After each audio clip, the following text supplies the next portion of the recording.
Hi there, my name is Michael Fuller, and my study was focused on transcranial magnetic stimulation and the treatment of major depressive disorder with comorbid anxiety.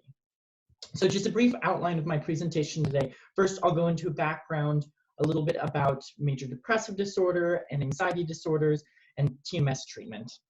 The methods involved, the results for my study, conclusions, and future directions. So first, major depressive disorder. Major depressive disorder is characterized by at least one major depressive episode.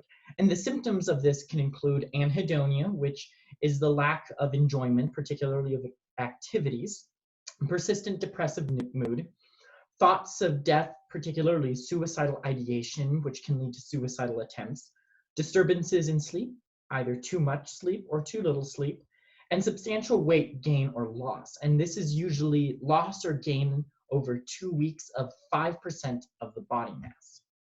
Now, for anxiety disorders, my study focused on two: generalized anxiety and social anxiety. Generalized anxiety is the persistent worrying of different things, such as political issues, something that may cause severe anxiety in a person. Other symptoms include fatigue, muscle tension, and issues with sleep. With social anxiety, anxiety is due to social situations, particularly in situations that may put a person in an embarrassing situation, such as being at a party or making a public speech.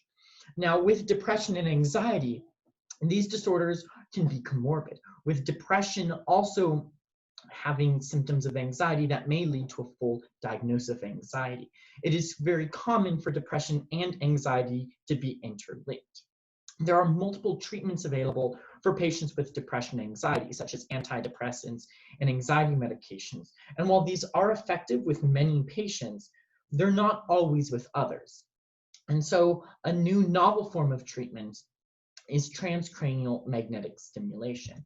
And transcranial magnetic stimulation, or TMS, is a completely non-invasive procedure that uses magnetic pulses to stimulate neurons in the brain, particularly the left dorsolateral prefrontal cortex, which is where depression tends to manifest. In 2008, the FDA approved TMS for the treatment of major depressive disorder. Now, in a study, 75% of patients responded to TMS, which means that they had a reduction of at least 50% of their depressive symptoms. And of those patients, 50% achieved complete remission of symptoms, with either them exhibiting little to no symptoms. Now, while it is not FDA approved for the treatment of anxiety, there are multiple studies that show the promising effects of TMS treatment for different anxiety disorders, such as generalized and social anxiety. In one study with patients who underwent TMS treatment for general anxiety disorder, these patients had a significant reduction in their anxiety symptoms. And in the case study with two patients who had severe social anxiety disorder, they responded significantly to TMS, seeing a decrease in their anxiety symptoms. Now, while there are multiple studies showing the effect of TMS on depression by itself or anxiety by itself, very few studies focus on the comorbidity of depression and anxiety and the treatment of it using TMS, which my study focused on, was particularly patients with comorbid depression and anxiety. Now, the purpose of my study was to see if high-frequency TMS treatment is effective on patients with comorbid depression and at least one diagnosed anxiety disorder. Now, for methods, all the participants in my study were patients at Big Sky Psychiatry who consented to allow me to use their data anonymously. Now, 17 patients underwent 9 weeks of treatment, with 36 treatments in total.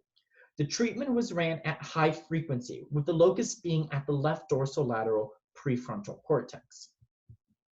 Now, to evaluate their improvement, I used two scores. First, Beck's Depression Inventory 2, or the BDI 2. This is a self-reporting questionnaire that focuses on the symptoms of depression, such as suicidal thoughts, change in sleep behaviors, anhedonia. And there are 21 items in total, all of which are ranked from 0 to 3. The second score used was the Generalized Anxiety Disorder 7, which is a self-reporting questionnaire that focuses on the symptoms of anxiety, such as the ability to stay still, fidget, or symptoms of worrying. This was 7 items on a scale of 0 to 3. Now, this is the demographics page.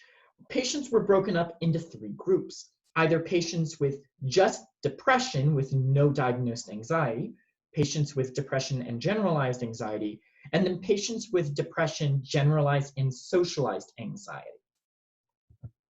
Now, the results. For the BDI-2, all patients had significant improvement in their depressive symptoms, meaning that all patients to some level improved significantly in their symptoms. However, there was no significant difference between the 3 groups for depression. However, with anxiety, there was a difference between the groups of patients with generalized anxiety and depression, and then patients with depression, generalized, and social anxiety. And what we found was that patients with generalized anxiety and depression improved significantly over patients with depression, generalized, and social anxiety. With regard to other groups, there were no other significant differences. So the results, first you can see with the BDI-2, there was some significant difference in depressive symptoms, that all patients did improve at different levels per group.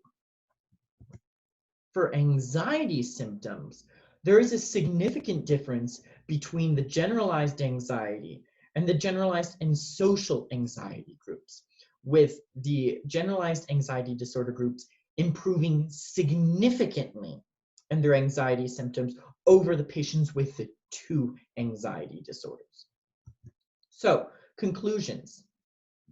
The results indicate that patients with generalized anxiety and depression improve significantly over patients with generalized anxiety and social anxiety in relation to their anxiety symptoms.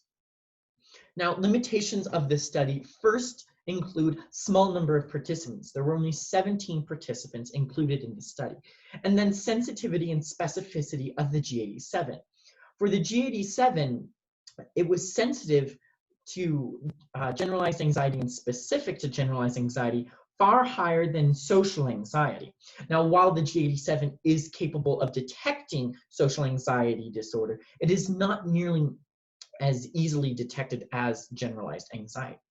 Despite the limitations, all patients improved significantly on their depressive symptoms, indicating that TMS is indeed a viable option for patients with major depressive disorder. So for future directions, this study is promising. However, future studies should include a larger number of participants in each group. Second, using an anxiety scale with higher sensitivity and specificity for socialized anxiety disorder, as well as generalized anxiety disorder. For acknowledgments, I'd like to first thank Dr. Nikki Hansel, who helped me analyze the data, and her guidance in forming this presentation and analyzing the results. Second, I would like to thank Dr. Len Lance and Dr. Krista David of Big Sky Psychiatry. They supported me through my desire to research this and allowed me to use the data at the clinic for my own research. They have made this possible for me to present this. Thank you all very much for watching.